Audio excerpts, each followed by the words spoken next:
Today's experiment will be an example for reducing a ketone using sodium borohydride, which is one of the most commonly used reducing agents in organic chemistry in order to reduce carbonyl compounds into their respective alcohols. So the two most common reducing agents that we use for the reduction of carbonyl compounds is lithium aluminum hydride and sodium borohydride. So this schematic is provided just to show that lithium aluminum hydride can reduce a more broader group of carbonyl compounds compared to sodium borohydride, which can only reduce ketones or aldehydes into their respective alcohols. In the next few slides, I'm going to talk about why we consider lithium aluminum hydride as a stronger reducing agent compared to sodium borohydride. So there's going to be 3 points that we discuss in regard to that. The first one will be aluminum is less electronegative than boron. So we already know that electronegativity is an inherent property of an atom to draw electrons towards itself. In the earlier labs, we talked about how when there's a bond between oxygen and hydrogen, the electron cloud is more polarized towards oxygen because oxygen is highly electronegative. In these reducing agents, we see bonds shared between hydrogen and aluminum and hydrogen and boron. Let's look at their electronegative values. Hydrogen has electronegativity of 2.20, boron has an electronegativity of 2.04, and aluminum has an electronegativity of 1.61. So we see that actually hydrogen is the more electronegative atom in these reducing agents. So actually turns out the bonds that are shared between aluminum and hydrogen or boron and hydrogen are more polarized towards hydrogen. So this actually gives the ability for hydrogen to leave as a hydride ion. And these hydride ions are able to act as nucleophiles and attack other electrophilic groups, such as the carbon in a carbonyl compound, in the carbonyl bond.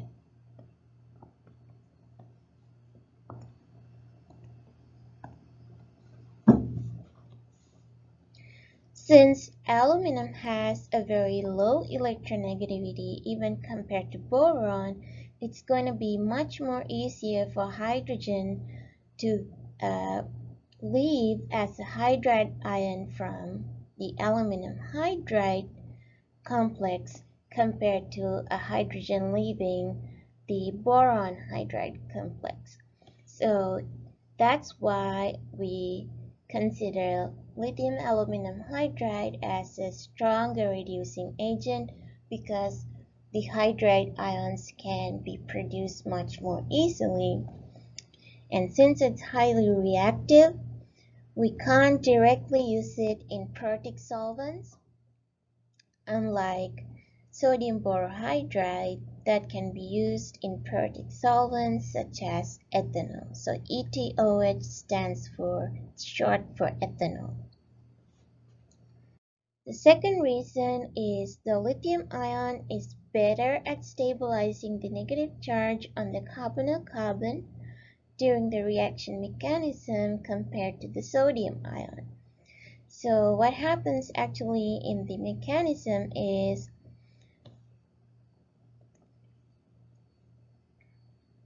the hydrogen leaves as a hydride ion and it attacks this carbonyl carbon, and then this oxygen opens up. So temporarily there's going to be a negative charge around oxygen. And the lithium ion with its positive charge will be stabilizing this complex. Same goes for sodium.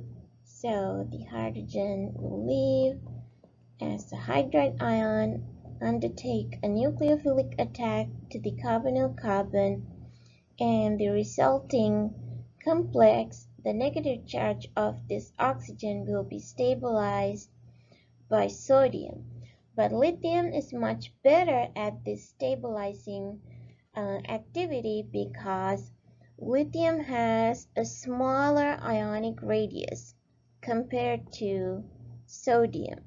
So that means the charge density is higher in lithium, like more electrons are closer to the nucleus in the lithium ion compared to the electron distribution in sodium around the nucleus. So the charge density is higher in lithium, which makes it a better stabilizing ion compared to sodium. And that contributes to lithium aluminum hydride being a much stronger reducing agent compared to sodium borohydride. The final point is actually to do with the type of carbonyl compounds that we're trying to reduce. If it's aldehydes or ketones, they only have two resonance structures. So it can exist like this, or the carbon-oxygen double bond can open up and it can exist like this. However, carboxylic acids and esters, or even amides, have three resonance structures. So for example, if we take carboxylic acid, okay, this bond can open up and it can exist like this, but there is a third resonance structure because the carbon is connected to an OH which has these lone pairs that can be given towards carbon to neutralize the negative charge around carbon and form this third resonance structure. Even if it was, say, an amide,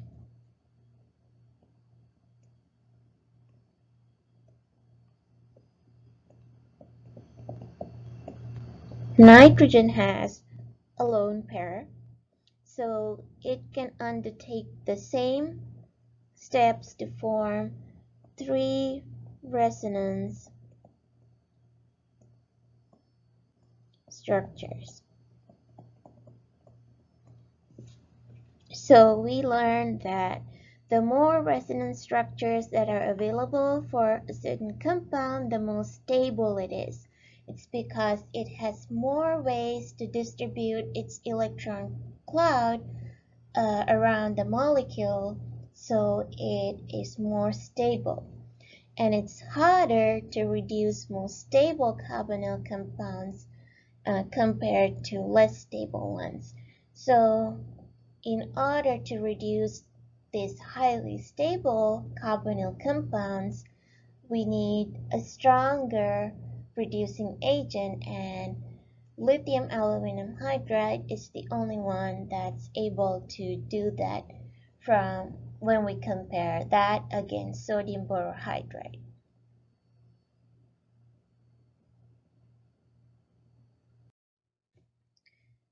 This slide is simply for your reference, where you can see the different types of carbonyl compounds that can be reduced by lithium aluminum hydride, and sodium borohydride is only able to reduce aldehydes and ketones either into primary alcohol, or if it's a ketone, into a secondary alcohol.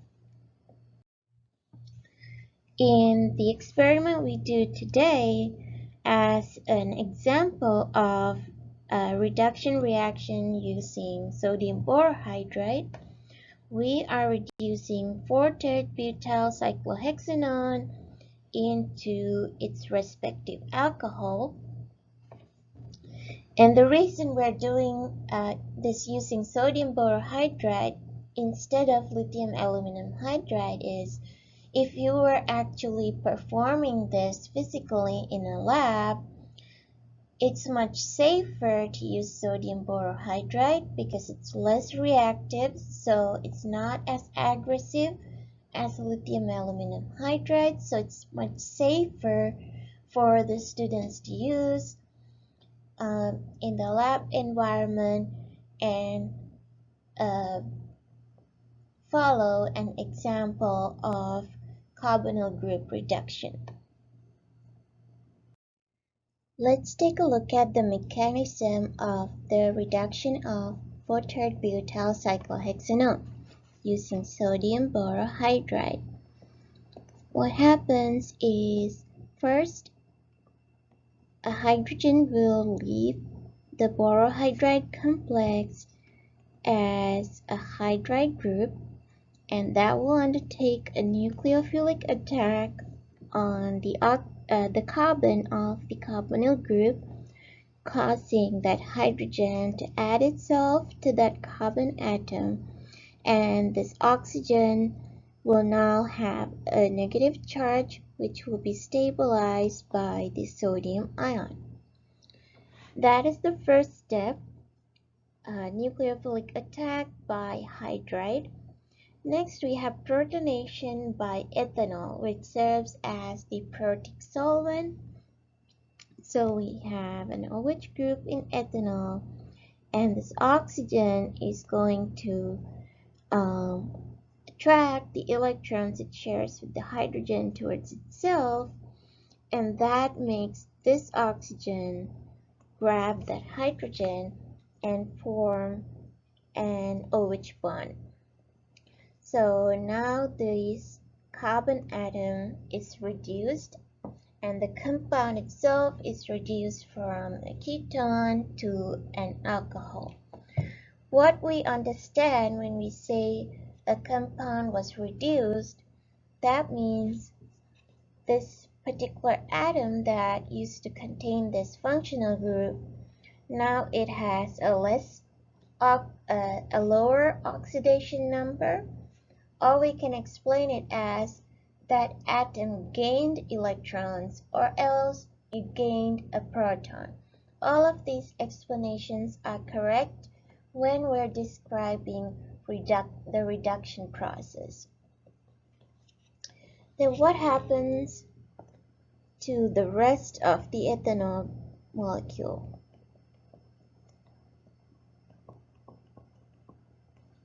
You can see that now it's only BH3 because it lost a hydrogen, and this oxygen is actually going to donate its electron pair to the BH3 molecule and form this new complex where the boron again has a negative charge and it complexes with sodium ion. Since there are 3 more hydrogens left in sodium borohydride, it can repeat this whole process with another ketone molecule. So in total, 4 ketone molecules can react with 1 sodium borohydride. So the ratio between the ketone to this will be 4:1.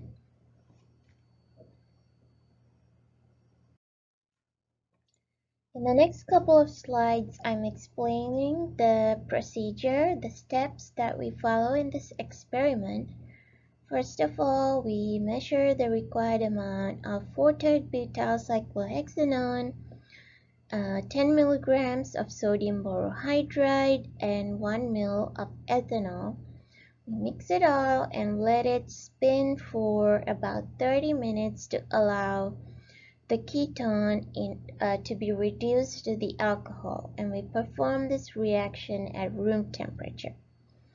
Once the incubation time is completed, you will see that we add 3 molar HCl to the solution. The purpose of adding this 3 molar HCl is to get rid of any excess sodium borohydride that's left in the solution. So the HCl is actually going to react with sodium borohydride along with some water in order to form sodium chloride, boric acid, and hydrogen gas. So sodium chloride will dissolve in the aqueous layer. Boric acid is also dissolving in aqueous layer, and the hydrogen is eliminated as a gas. So when you see bubbles coming out of the solution, that is this hydrogen gas that was produced while we were decomposing excess sodium borohydride. We keep adding HCl until we stop seeing any more bubbles forming, and that will indicate that we were able to decompose all of the leftover reducing agent.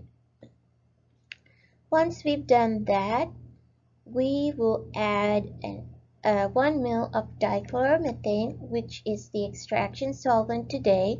Now we're trying to isolate our product via extraction method. If you remember, in the last experiment, we used diethyl ether as our extraction solvent, right? Because in that experiment, we were drawing out the aqueous layer. In this experiment, we want to draw out the organic layer. And it's always easier to have the layer that you want to draw out on the bottom, so it's easier to follow. Dichloromethane is much heavier than water because it has a higher density than water. So in this experiment, organic layer is going to be in the bottom and the aqueous layer is going to be on the top. And since our product molecule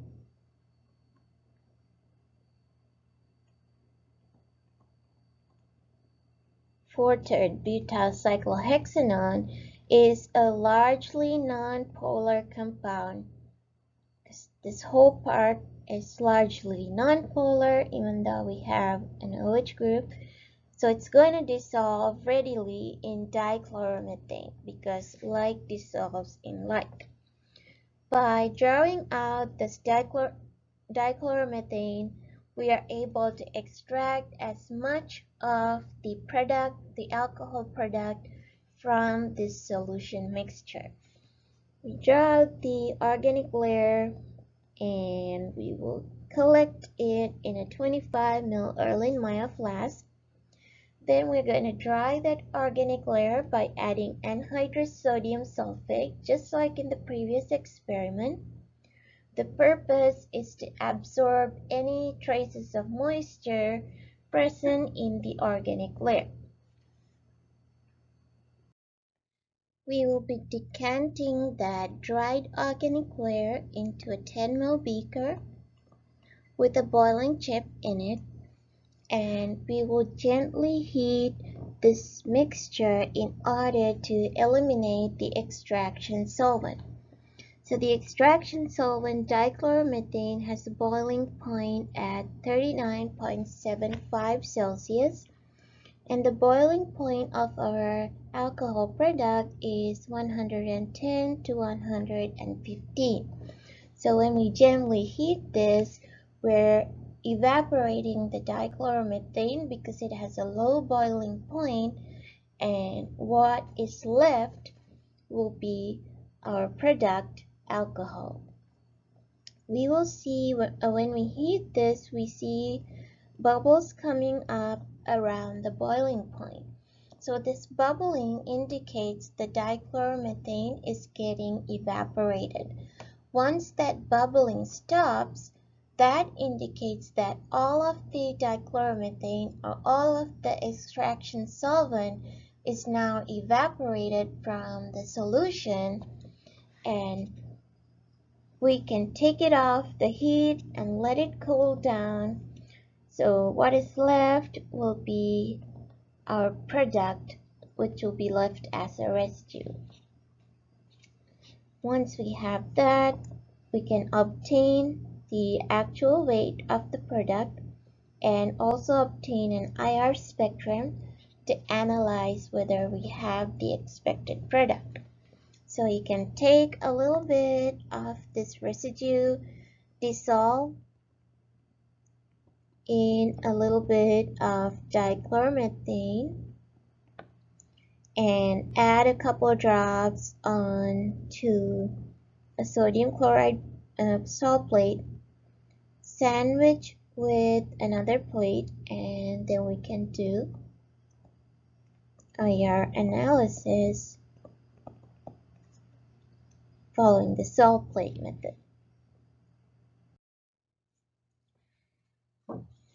So just like for the previous lab, you have to calculate the theoretical yield and the percent yield of your product.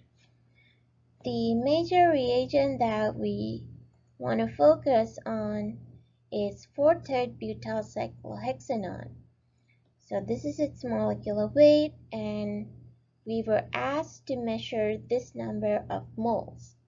So to calculate how much we need to weigh, we multiply that number of moles by its molecular weight, and it shows that we need to measure 80.21 milligrams.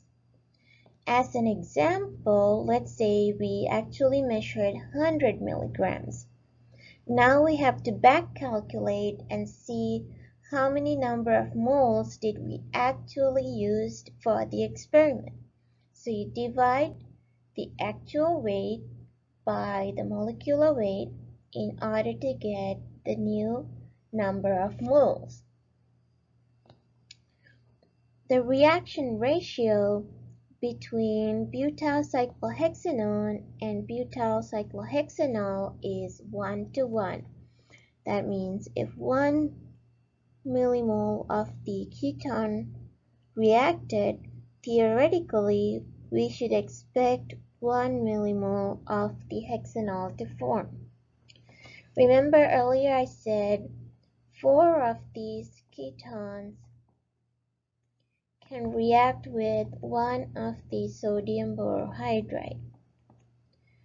But if you actually measure or calculate the number of moles of sodium borohydride that you added, you will see that there is excess of these reducing reagents. So the cyclohexanone is the limiting reagent.